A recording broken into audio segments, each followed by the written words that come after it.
सुप्रभात श्रोता बंधु आज प्रसंग विश्वास गोटे अस्त्र अटे। आमेन। आज मनोनीत शास्त्रांश लोकलिखित सुसमाचार 8 पर्व 25 पद। पुणी से सेमानकु कहिले तुम मानकर विश्वास काहीं किंतु सेमाने भित्त और चमत्कृत होई परस्पर को कहिबाकु लागिले ए तेबे किए जे से वायु और जल को सुधा आदेश दियन्ते सेमाने ताहांको आज्ञा मानन्ति। हालेलुया। दिने प्रभु यीशु तांकर शिष्य मानक सहित नौकारे थिले एवं ह्रदरे तोफान हेला। शिष्य माने भयभीत हेले एवं वाक्य लेखा जाए लूका 8 पर्व 24 पदरे से माने यीशु निकट को आसी ताहांको उठाई कहिले हे गुरु आमे मलु। एथिरे से उठी पवन और प्रबल तरंग को धमक देले आउ सेही सबु निवृत्त होई सुस्थिर हेला। हालेलुया। गुरु शिष्य मान आड़ को चाही एक गुरुत्वपूर्ण प्रश्न कले तुम मानकर विश्वास काहीं।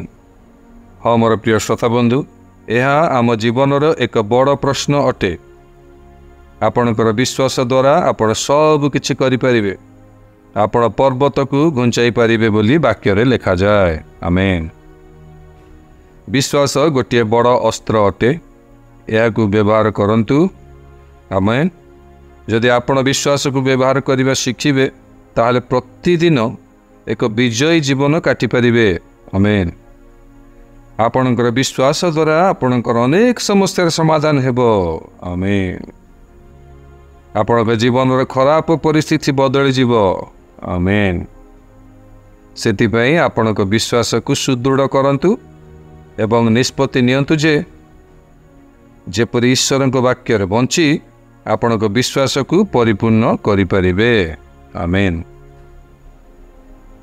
पवित्र बाइबल ईश्वरक भविष्यत वक्ता एवं प्रेरित मानकर ईश्वरीय दर्शनर परिप्रकाश अटे जहार संवाद विभिन्न समय रे प्रमाणित होइअछि।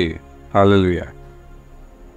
आपणकर स्वास्थ्य समस्या, परिवार, चाकरी, व्यवसाय, अध्ययन और सेवा कार्यर निर्विशेष रे आपण ईश्वरक वाक्य रे निजर भरोसा रखी एवं प्रतिदिन वाक्य रे वृद्धि होई और ताको कार्य रे लगाई एक जययुक्त जीवन काटि परिबे। आमेन। मन रखंतु मोर प्रिय श्रोता बंधु, आमर विश्वास एक विजय अटे जहा जगत को जय लाभ करि पारे। हालेलुया। प्रथम जन 5 पर्व 4 पदरे साधु जौन लेखंती जे केही ईश्वरक ठारू जात से जगत को जय करे और जहा जगत को जय करिअछि ताहा आम मानकर विश्वास।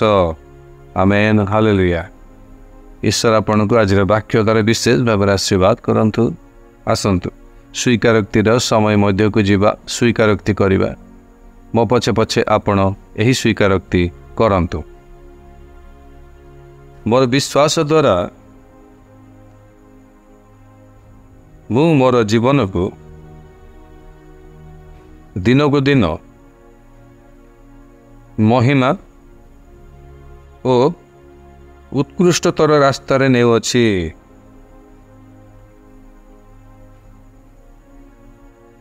ईश्वर जहाँ मो पाई निर्धारण करिअछंती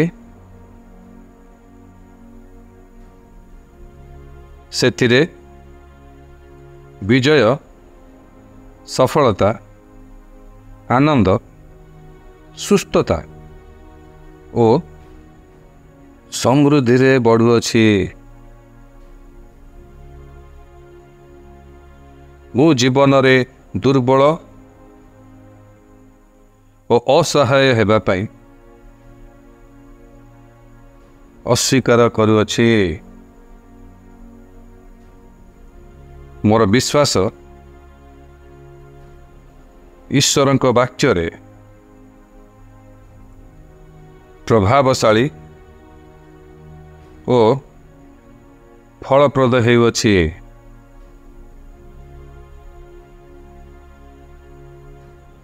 ଯୀଶୁଙ୍କ ନାମରେ ଆମେନ୍। ପ୍ରଭୁଙ୍କର ପ୍ରଶଂସା ହେଉ। ଅତିରିକ୍ତ ଅଧ୍ୟୟନ ନିମନ୍ତେ ଆପଣ ପାଠ କରନ୍ତୁ ମାଥ୍ୟୁ ଲିଖିତ ସୁସମାଚାର 17 ପର୍ବ 20 ପଦ ଏବଂ ଏବ୍ରି ପୁସ୍ତକ 10 ପର୍ବ 38 ଏବଂ 39 ପଦ।